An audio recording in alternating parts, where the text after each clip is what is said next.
और ये डेटा भी जहां से उठा करके राहुल गांधी ला रहा है, मेरा नाम का उच्चारण गलत है, मेरे पिताजी के नाम का उच्चारण गलत है, मेरा डेट ऑफ बर्थ गलत है। मित्रों, इस वीडियो को लाइक करें, सब्सक्राइब कर दें, नोटिफिकेशन बेल अवश्य बजा दें।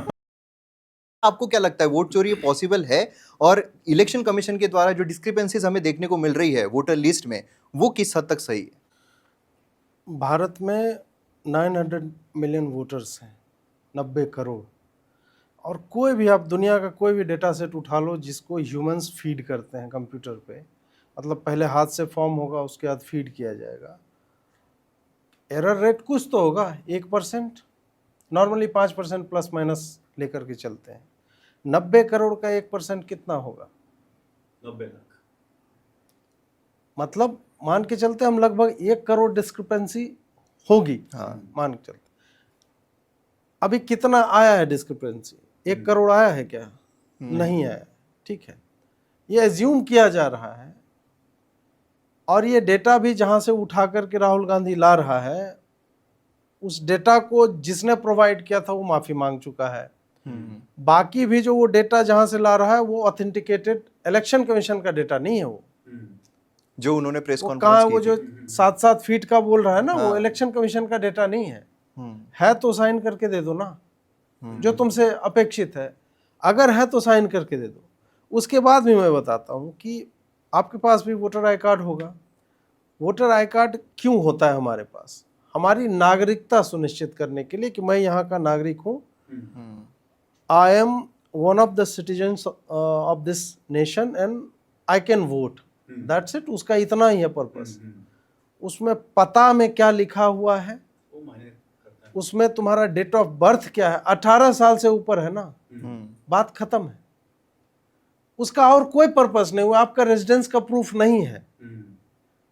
रेजिडेंस का प्रूफ या पता जो होता है, it is just a marker कि भाई ठीक है, वो एक छोटे छोटे बूथ के लेवल तक होना चाहिए कौन आदमी कहाँ रहता है। और यही कारण है कि ये डेटा सार्वजनिक नहीं किया जाता। पीडीएफ में आपको दे दिया जाएगा खाली ये बताने के लिए कि मैं अजीत भारती हूँ and I stay in this particular booth area. जहाँ पे मेरा बूथ है उसके पन्ने पे मेरा नाम हो, मेरा फोटो होना चाहिए, और हर पार्टी का रिप्रेजेंटेटिव जो है वो मुझे कंफर्म करे कि यही अजीत भारती है। इसके बियॉन्ड उसकी कोई यूटिलिटी नहीं। राहुल गांधी जो कर रहा है वो पहले भी वो करता आ रहा है, चाहे सीए को लेके हो, एनआरसी को लेके हो, किसान आंदोलन में जो बिल उन्हीं के द्वारा इन्विजन्ड था, सेम बिल जब पास करवाती है भाजपा तो सड़कों पे आ जाता है। ठीक है। और जब हम वोट चोरी की बात करते हैं ना, तो एक तो जितनी बातें मैंने आपको बताई कि टेक्निकलिटीज ये सब है, जैसे मेरे गांव में हाउस नंबर होता ही नहीं है। बहुत सारे जगहों पे नहीं, हाउस नंबर है ही नहीं, तो उसमें कोई भी एक नंबर डाल दिया 0।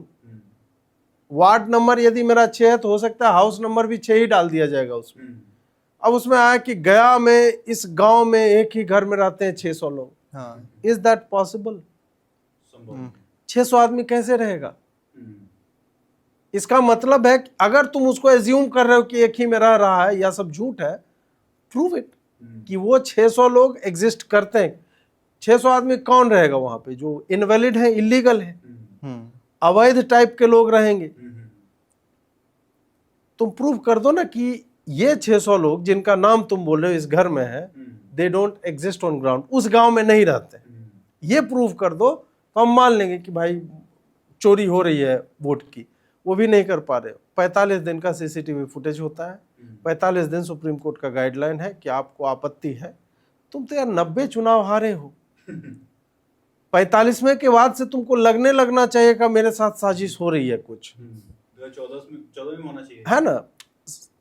तुमको मतलब तुम 14 भी वोट चोरी बोल रहे हो यार, जब तुम्हारी ही सरकार थी।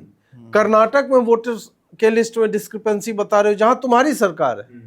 और हम सब जानते हैं कि चुनावी प्रक्रिया में स्टेट गवर्नमेंट के ही एम्प्लॉई काम करते हैं। टीचर्स होते हैं ना, मतलब जो वोटर लिस्ट वही बनाई तो जाती जाते हैं, वही क्रिएट करते हैं। इसका मतलब कर्नाटक सरकार के लोगों ने ये डिस्क्रिपेंसी जो है वो बताई।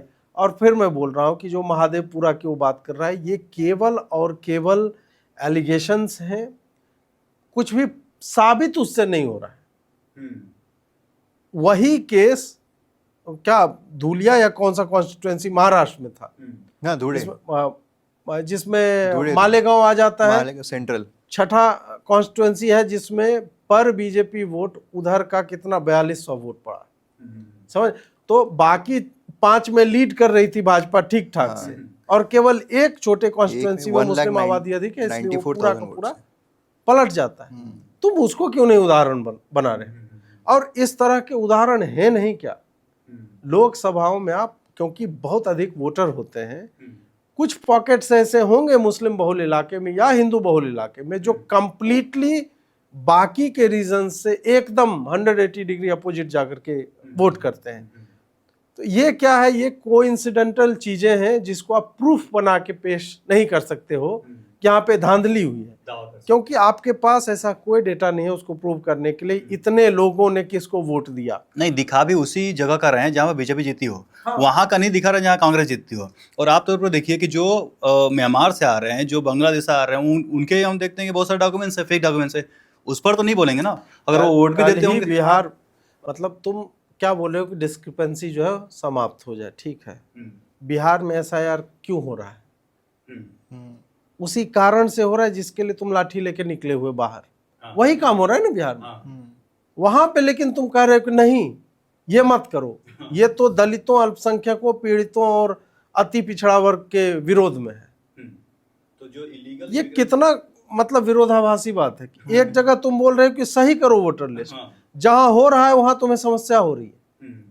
इसका मतलब है कि तुम कंफ्यूज हो, और तुम यही कंफ्यूजन, यही भ्रामक स्थिति जो है जनता के दिमाग में फैलाना चाहते हो, और तुम्हारा कोई केवल और केवल अराजकता फैलाना इसका पर्पस है। क्योंकि ये आदमी ये मान के बैठा हुआ है कि भाई मैं एक फैमिली में पैदा हुआ हूँ और मेरे को चाहिए वो कुर्सी, और वो कुर्सी इसे कभी नहीं मिलने वाली। मतलब जिस हिसाब से चल रहा है ऐसे में तो नहीं मिलेगी। ये जनता के मुद्दे यदि उठाता, इथेनॉल का मुद्दा नहीं है क्या अभी? करोड़ों लोग प्रभावित हैं या नहीं? क्यों नहीं उठा रहे हो तुम? क्योंकि संभवतः तुम्हारा पार्टनर जो क्या नाम है NCP वाले हैं, उनका गन्ना के बिजनेस में ठीक ठाक स्टेक है, तो हो सकता है उस कारण नहीं उठा रहे हो। तो लाख लोगों को कल ही बिहार इलेक्शन कमीशन ने नोटिस भेजा है कि आपकी नागरिकता संदिग्ध लग रही है, आप अपने डॉक्यूमेंट्स रीवेरीफाई करवाएं। और तुम जितने लोगों को बोल रहे हो कि मर गए, मतलब जीवित है उसको मार दिया गया, ये सब भी बोल रहा है ना, 65 लाख लोग जो हटे हैं इनिशियली, तो भाई तुम प्रूव करो ना कि वो कहाँ है। मैं ये नहीं कह रहा हूँ कि 65 लाख में जो 42 लाख लोग मर गए हैं, मृतक हैं, उसमें हो सकता है कुछ का ऐसा होगा, उसमें हो सकता है 3-4 हजार ऐसे भी लोग होंगे जो जीवित होंगे, लेकिन किसी कारण से यस की जगह नो हो गया, नो की जगह यस। वही मैं डेटा को लेके बता रहा हूँ कि when you are handling this kind of huge data set और ह्यूमन इंटरवेंशन उसमें है, there is bound to be a problem. मैं अभी आपको अपना इलेक्शन कमीशन कार्ड दिखाऊंगा, मेरा नाम का उच्चारण गलत है, मेरे पिताजी के नाम का उच्चारण गलत है, मेरा डेट ऑफ बर्थ गलत है, लेकिन क्या मैं वोट नहीं दे रहा हूं? क्या आप फेक नागरिक हो? मेरे नाम का उच्चारण गलत होने से मेरी नागरिकता समाप्त नहीं हो जाती।